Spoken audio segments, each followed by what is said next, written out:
வணக்கம் ஆனந்தி. திருவாரூர் மாவட்டம் கூத்தாநல்லூர் அருகே உள்ள மேல்கொண்டாலி கிராமத்தைச் சேர்ந்தவர் அபுதாகிர். இவர் வெளிநாட்டில் வேலை பார்த்து வருகிறார். இவரது மனைவி சுல்தான் பீவி.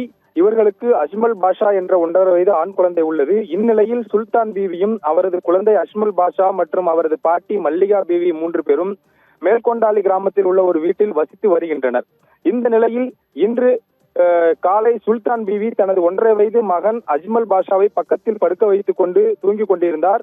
பாட்டி மல்லிகா பீவி கொல்லையில் பாத்திரம் விளக்கி கொண்டிருந்த நிலையில் அப்போது வீட்டுக்குள் புகுந்த தெருநாய் ஒன்று தூங்கிக் கொண்டிருந்த 1.5 வயது குழந்தையை கவ்வி கொண்டு ஓடியது. குழந்தையின் அலறல் சத்தம் கேட்டு பாட்டி மல்லிகா பீவி ஓடிச் சென்று தெருநாயை விரட்டினார். அப்போது குழந்தையை கீழே போட்டுவிட்டு குழந்தையின் தலை, கை, கால், காது உள்ளிட்ட பல்வேறு பகுதிகளில் தெருநாய் கடித்தது. மேலும் பாட்டி மல்லிகா பீவியையும் தலை, கால் உள்ளிட்ட பகுதிகளில் கடித்து காயப்படுத்தியது. பின்னர் அருகில் இருந்தவர்கள் ஓடி சென்று பாட்டியையும் குழந்தையையும் காப்பாற்றியுள்ளனர். பின்னர் கூத்தாநல்லூர் அரசு மருத்துவமனைக்கு சிகிச்சைக்காக அனுப்பி வைக்கப்பட்டு அங்கிருந்து மேல் சிகிச்சைக்காக திருவாரூர் அரசு மருத்துவக் கல்லூரி மருத்துவமனைக்கு அஜ்மல் பாஷாவும் பாட்டி மல்லிகா பீவியும் அனுமதிக்கப்பட்டுள்ளனர்.